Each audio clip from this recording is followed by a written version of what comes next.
पागलपन है ये? इच्छा सामने से इतने बड़े खतरे को बुलावा दे रही है। शांत सिप्ली शांत। कैसे शांत हो जाऊं? इच्छा उस शक्ति के बारे में जानती भी नहीं है, उस शक्ति का अंदाजा भी नहीं है उसे, और जानबूझकर उसे चुनौती देना मतलब। आज तक इच्छा ने कोई भी काम बिना सोचे समझे किया है क्या? नहीं। अरे भरोसा रखो उस पर। जहां हम लोगों की सोच खत्म हो जाती है वहां इच्छा का दाव शुरू होता है। सामने वाला समझ भी नहीं पाता और इच्छा अपनी चाल खेल जाती है।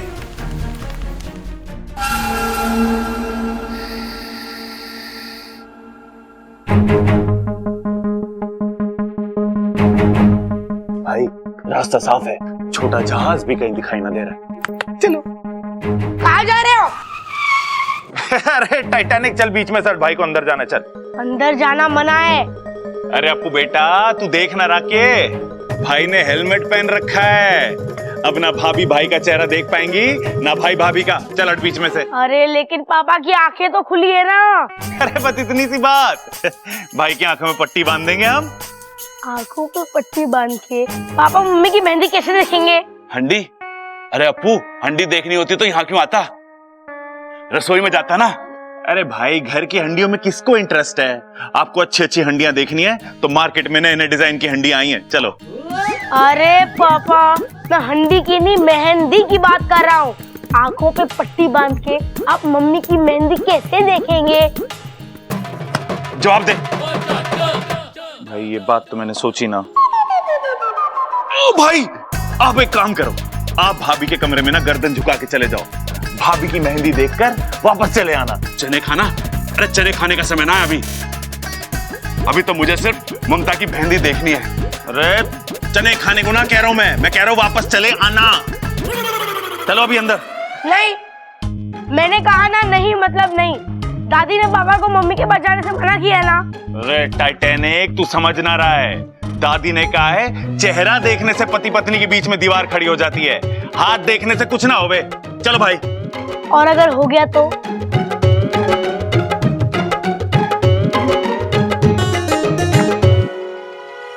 और अगर हो गया तो? छोटे रहने दे, मैं शादी के बाद ही ममता की मेहंदी देख लूंगा। चल। मेरे पापा कितने भोले हैं, मम्मी भी सीधी सादी है। पता नहीं मेरे पास ये शैतानी दिमाग कहाँ से आया। मैं अब भी तुम्हारा इंतजार कर रही हूँ, आओ मेरे सामने। नहीं, तुम नहीं आओगे क्योंकि तुम कायर हो। तुम सिर्फ पीठ पीछे वार करना जानते हो। मेरे सामने आके वार करने की या मेरे वार को झेलने की हिम्मत नहीं है तुम में। अपने आप को बहुत ही शक्तिशाली समझते हो ना, और एक सपोली से डर गए। अरे लानत है तुम पर। दिमाग को भेदने वाला दिल का इतना कमजोर होगा ये मैंने कभी नहीं सोचा था। बस अब अपनी हार मान जाओ और इंसानी बस्ती से दूर चले जाओ।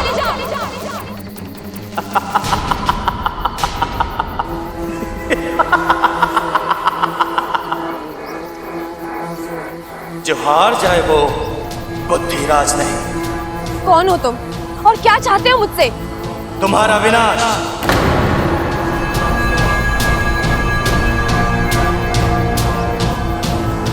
और तुम्हारे साथ साथ इस पूरी अच्छाई का विनाश। अच्छाई ना कभी खत्म हुई है और ना कभी होगी। तुम जैसे कई आए और कई चले गए, लेकिन अच्छाई जहाँ थी वही रहेगी।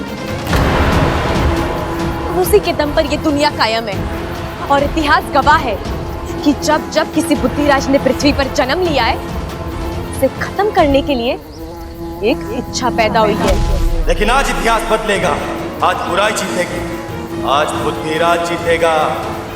मैं नहीं जानती तुम्हारी मुझसे क्या दुश्मनी है, लेकिन जो जो अच्छाई का दुश्मन है वो इंसानियत का दुश्मन है, और वो मेरा भी दुश्मन है।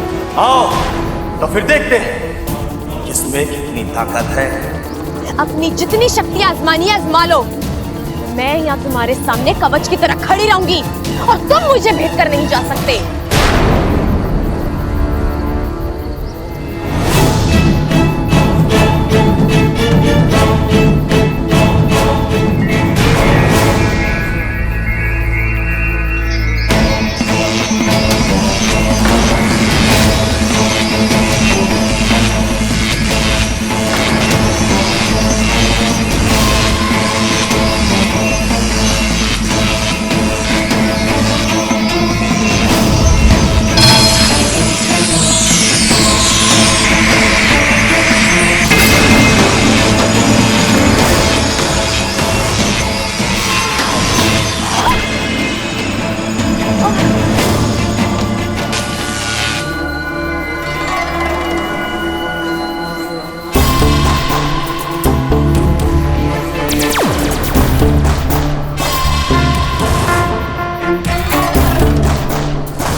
चौपट जाओ।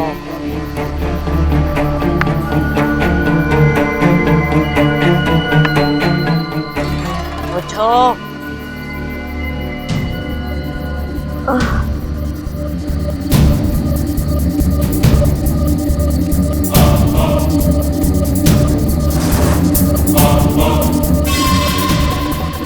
ये शक्ल तो कुछ जानी पहचानी सी लग रही है। कहाँ देखा है मैंने इसे?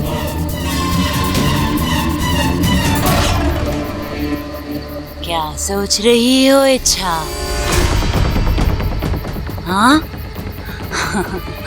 यहाँ से भागने का रास्ता ढूंढ रही हो? हाँ? ये मत भूलो, मैं विशेलगढ़ से आई हूँ। से बचना नामुमकिन है। मुझे छेड़कर तुमने बहुत बड़ी गलती की है। अब इसका अंजाम तो तुम्हें भुगतना ही होगा। मैंने किसी को नहीं छेड़ा है। मैं सिर्फ मेरे घर को, मेरे अपनों को और मेरे नागिस्तान को बचाने की कोशिश कर रही हूँ। नहीं बचा पाओगे उन्हें। मैं सब खत्म कर दूंगी। मेरी ताकत तो तुम देख ही चुकी हो। एक ही बार में तुम्हें धूल चटाती। अरे तुम्हारी तो कोई औकात ही नहीं है मेरे सामने। तुम क्यों कर रही हो ये सब? नागिस्तान ने क्या बिगाड़ा है तुम्हारा? नागिस्तान, नफरत है मुझे नागिस्तान से, वहां के नागों से। नागिस्तान के नाग प्रजाति पर कलंक है। एक और, हम पूरी दुनिया पर दहशत फैलाना चाहते हैं, राज करना चाहते हैं, और तुम? दुनिया को दहशत से नहीं, प्यार से जीता जाता है। बंद करो अपनी ये बकवास। अगर मैं चाहूं तो तुम दोनों को अभी इसी वक्त नागोमी देव के पास पहुंचा सकती हूँ, लेकिन मैं ऐसा करूंगी नहीं इच्छा। सबसे पहले मैं उन्हें मारूंगी जिन्हें तुम अपनी जान से ज्यादा प्यार करती हो। वो पहलवान परिवार। नहीं, तुम कुछ नहीं करोगी उस परिवार को। करूंगी। उस परिवार की एक एक सदस्य की आरती उठवाऊंगी। बस बहुत बोल चुके तुम। जब तक मैं जिंदा हूँ तुम उस परिवार का कुछ नहीं बिगाड़ सकती। अच्छा, चलो देखते हैं। अब से 24 घंटों में बुद्धिराज उस परिवार के एक एक सदस्य के दिमाग पर वार करेगा, उन्हें कमजोर कर देगा, पागल कर देगा उन सबको, और फिर मैं उन्हें खत्म कर दूंगी। ऐसा कुछ नहीं होगा। मैं तुम्हें तुम्हारे इन मंसूबों में कभी कामयाब नहीं होने दूंगी। अगर इस लड़ाई में किसी की हाथ होगी तो वो तुम्हारी होगी। मुझे भी देखना है कि तुम उस परिवार को कैसे बचाती हो। जाओ जाओ इच्छा।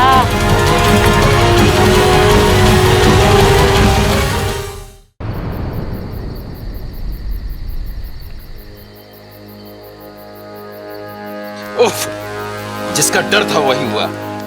विशालगढ़ की शक्तियों के सामने इच्छा की शक्ति कम पड़ती जा रही है। मुखिया जी, ये तो खुद की रक्षा नहीं कर पा रही है, तो फिर घर के बाकी सदस्यों की रक्षा कैसे करेगी?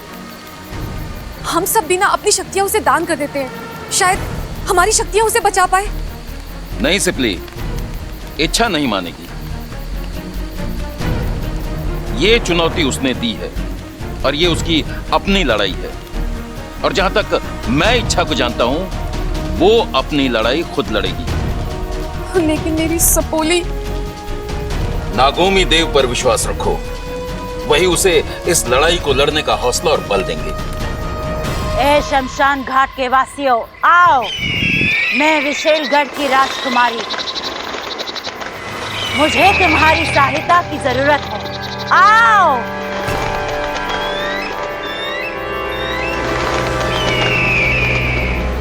अभी इसी वक्त विशेलगढ़ जाओ, मेरा एक संदेशा पहुंचाओ।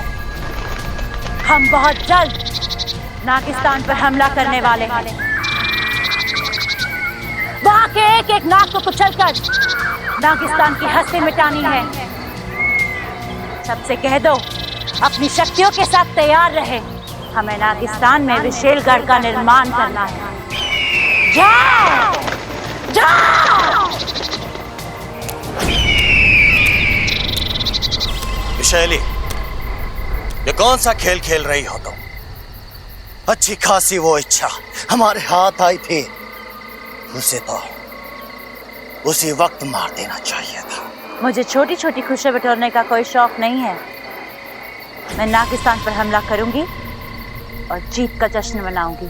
लेकिन इच्छा के साथ तुम्हारी चुनौती, उसका क्या उद्देश्य है? अगर मैं इच्छा के गले पर तलवार भी रख दूं, तब भी वो मुझे नागिस्तान का पता नहीं बताएगी। लेकिन जब ये पूरा पहलवान परिवार पागल होगा, तब मैं तलवार की नोक उनकी गर्दन पर रख के इच्छा को मजबूर करूंगी कि वो मुझे नागिस्तान का पता बताए। और फिर होगा आक्रमण, नागिस्तान पर विशेलगढ़ का आक्रमण। वाह, कमाल की योजना है विशैली। और शुरुआत तुम्हें करनी है। 24 घंटे हैं तुम्हारे पास।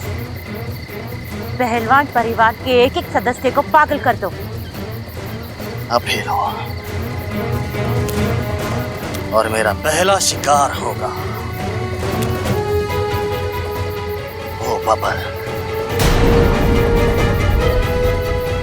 नहीं, बब्बल नहीं, कोई और शिकार ढूंढो। और जब तक मैं ना कहूं बब्बल पर हमला मत करना, समझे?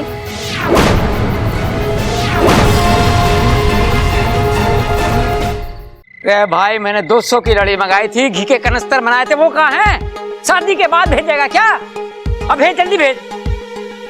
हो, प्रबल साहब अपनी शादी की तैयारी खुद ही कर रहे हैं। अच्छा है भाई, दाद देनी पड़ेगी तेरी हिम्मत की। क्या नसीब वाला है तू। लोग एक शादी नहीं झेल पाते और तू दो कर रहा है।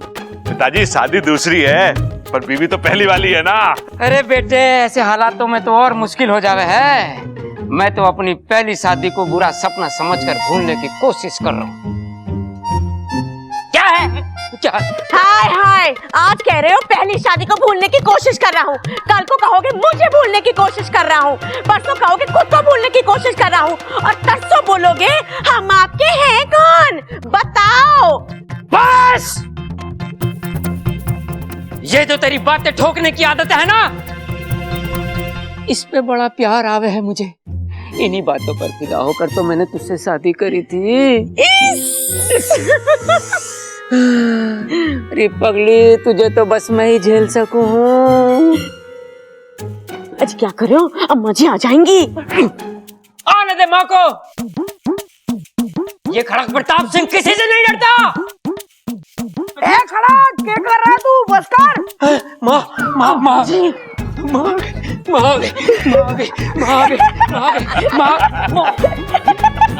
चुप रहो। तुम लोग हंस क्यों रहे हो?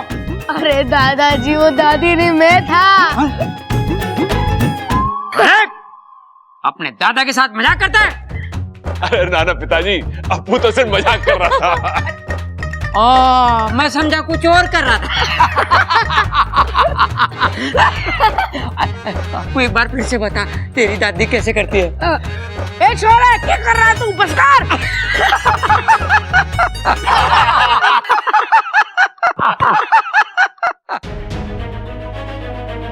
कितना हंसता खेलता प्यारा घर है, कितने खुश हैं सब लोग। और वो विशेलगढ़ वाली नागिनी से नहीं, मैं इस घर पर कभी कोई आंच नहीं आने दूंगी, कभी नहीं।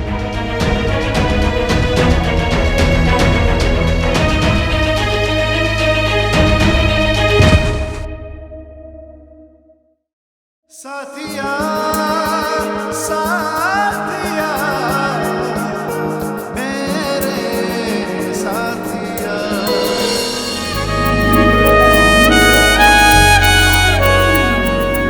तुम्हें जो बार बार मुझसे टकराती हो, ये अनजाने में होता है कि तुम जानबूझकर मुझे लाइन मारती हो?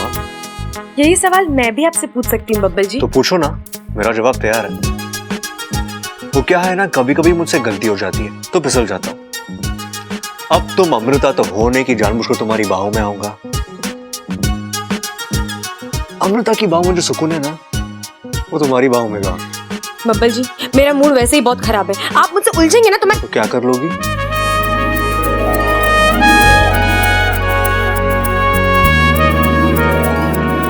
आपको डस लूंगी। नागिन हो क्या? हाँ, जहरीली नागिन हूँ। मुझ पर जहर नहीं, सिर्फ प्यार काम करता है। वैसे तुमने अमृता को कहीं देखा है? क्यों, आपकी जेब में नहीं है क्या? और रखने का इरादा भी नहीं है। वो क्या है ना, भगवान ने इतना बड़ा दिल दिया है तो सोच जहाँ रखना है रखिए, मेरी बला से मुझे कोई फर्क नहीं पड़ता। अरे अमृता, तुम कहाँ थी? तुमने तो कहा तुम्हें कोई फर्क नहीं पड़ता, झूठी।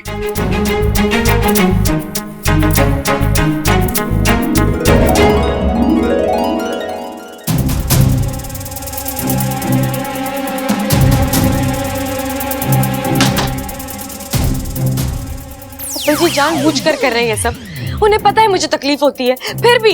क्या बात कर रही हो? बब्बल को तुम्हारी तकलीफ के बारे में पता चल गया? तुमने उससे बुद्धिराज के बारे में तो नहीं बताया? अरे वाकू, मैं इस तकलीफ की बात नहीं कर रही हूँ। फिर और कौन सी तकलीफ है तुम्हें? छोड़ वो सब, फिलहाल हम ये सोचते हैं कि हमें उस विशैलगढ़ की नागिन और बुद्धिराज से कैसे निपटना है। ये चुनौती आसान नहीं है इच्छा। मैं जानती हूँ, हम जिससे लड़ रहे हैं वो एक भंवरा है, एक ऐसी शक्ति जिसकी किसी भी चाल का हमें कोई अंदाजा नहीं है। सालों पहले मुखिया जी ने मुझे एक धूमकेतु की कहानी सुनाई थी, जो कभी भी कहीं से भी प्रकट हो सकता है। ये बुद्धिराज भी उसी धूमकेतु की तरह, जो अचानक भन्नाता हुआ आएगा और किसी के भी दिमाग को भेद देगा। कैसे रोकोगी इसे तुम? मैं शक्ति को रोक पाऊं या ना पाऊं, लेकिन इस घर के लोगों को खतरे से आगाह तो कर सकती हूँ ना। और मैं ये सोच रही हूँ कि मैं इनको बोलूंगी क्या।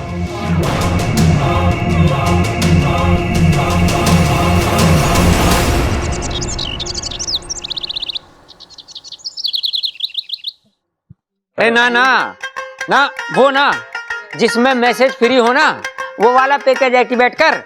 हाँ हाँ, और आज के आज कर, समझा? हाँ हाँ। अरे नाश्ता ठंडा हो रहा है। अरे माँ, मैं सोच रहा था कि सबको फोन पे नहीं होता दे देते हैं। सही कह रहा है तू, कार्ड छपाने का समय कहाँ है हमारे पास, शादी जो सर पर खड़ी है। हाँ। अच्छा सुनिए सुनिए, मुझे आप सबसे एक बहुत जरूरी बात करनी है। क्या बात है छोरी, तू तो बड़ी टेंशन में लग रही। टेंशन वाली तो बात है अंकल जी, मैंने अभी अभी टीवी पे देखा है, हमारे गांव में एक जहरीला भंवरा दिखा है, और जब वो इंसान को काटता है तो उसकी जान ही निकाल लेता है। शान? अरे पहलवानों की शान इतनी सस्ती ना है कि कोई भी हरा गहरा कम कर दे।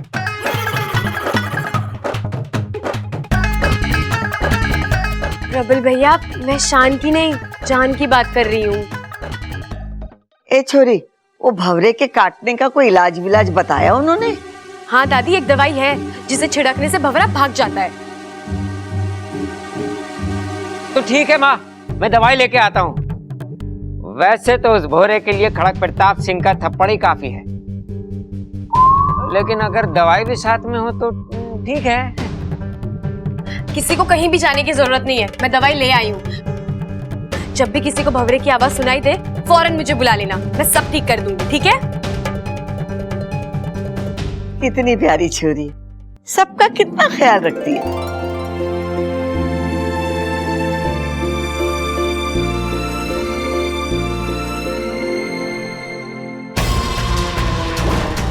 कोशिश तो तुम्हारी अच्छी है अच्छा, लेकिन इसका कोई फायदा नहीं होगा। अब बुद्धिराज के कहर को तुम नहीं रोक पाओगे।